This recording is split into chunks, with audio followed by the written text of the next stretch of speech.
एक शाम प्राची टीवी पर सीरियल देख रही होती है। तभी उसकी सास वहां आती है। अरे सीरियल में तो ऐसे मग्न है जैसे आज रात का खाना पड़ोसी आकर बनाएंगे। मुझे पता ही नहीं था आपने अपने बेटे की शादी पड़ोस में भी की हुई है। हैं? मतलब? मतलब इस घर में सारा काम बहू ही करती है, आप तो सिर्फ खर्राटे मारती हैं। अच्छा जी, फिलहाल तो तुम आराम फरमा रही हो, चलो जाओ, ये मेरे टीवी देखने का समय है। आहा, इसीलिए मुझे भगाया जा रहा है। सॉरी, अब तो बिल्कुल नहीं जाऊंगी।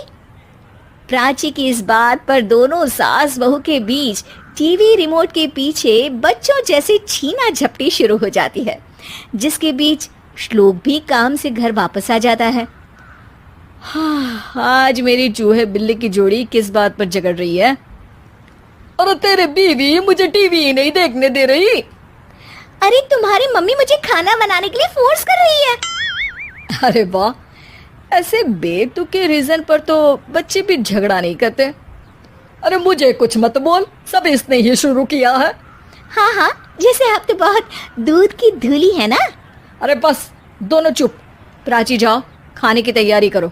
और माँ तुम छोड़ो, तुम्हें क्या बोलूं, शांति से अपना सीरियल देखो, मुझे दोबारा लड़ने की आवाज सुनाई नहीं देनी चाहिए। ऐसा बोलकर श्लोक वहां से चला जाता है, जिसके पीछे पीछे प्राची भी कुछ न कुछ बड़बड़ाते हुए रसोई में चली जाती है। हाँ हाँ, सासू जी को तो कुछ बोलेंगे ही नहीं, बस मुझ पर ही हुक्म चलता है, खाना बनाओ, जैसे मैं इनके घर में खाना बनाने के लिए आई हूँ। इसी तरह शाम बीतती है और रात को श्लोक और प्राची की सास खाना खाकर सोने चले जाते हैं, लेकिन प्राची गुस्से में कुछ खाए बिना काम में ही लगी रहती है। इस घर में किसी को घंटा फिक्र नहीं पड़ता, मैं खाऊं या भूखी रहूं। प्राची कुछ देर के लिए रसोई से बाहर जाती है और जैसे ही वापस आती है तो वहां दूध का भरा ग्लास देखकर हैरान रह जाती है। फिक्र पूरी है, बस दिखाना नहीं है। प्राची दूध पीकर सोने चली जाती है और अगली सुबह एक बार फिर सास बहू का कार्टून नेटवर्क स्टार्ट हो जाता है। ये तुमने ही किया है। अरे अजीब जबरदस्ती है, मैं बोल रही हूँ मैंने कुछ नहीं किया। दोनों ने मिलकर पूरे घर को पागल खाना बनाया हुआ है। यहाँ कोई नॉर्मल इंसान तो रह ही नहीं सकता, इसीलिए अब पड़ोसी क्या रिश्तेदार भी घर आने से कतराते हैं। और सुन बेटे, तू भी चंगा, तेरी माँ भी चंगी, तेरी बीवी भी चंगी, रिश्तेदार। हाँ जी, आपको नहीं पता क्या, गंगाधर ही शक्तिमान है, रिश्तेदार ही। हाँ हाँ, बस समझ गया। कभी जानवरों जैसे लड़ेंगी तो कभी जुगलबंदी करेंगी। भाई मैं आप दोनों के बीच में नहीं फंसना चाहता।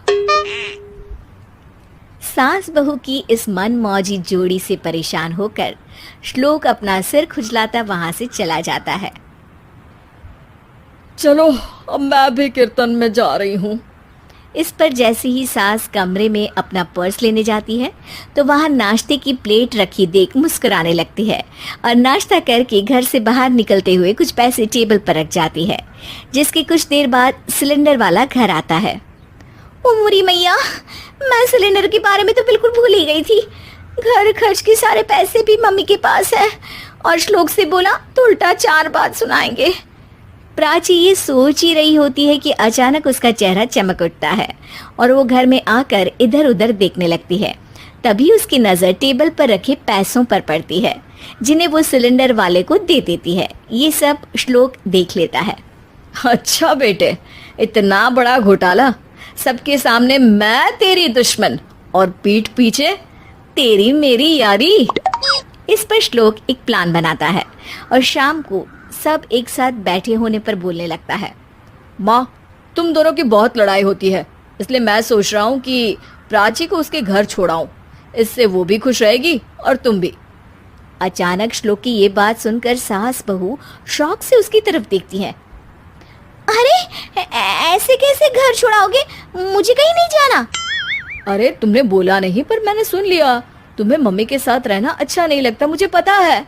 अरे वो, अरे जब बहू खुद कुछ काम बोले तो वो तुझे सुनता नहीं, और अब जो इसने बोला ही नहीं वो तू समझ गया। जब उसे नहीं जाना तो फिर जबरदस्ती क्यों कर रहा है?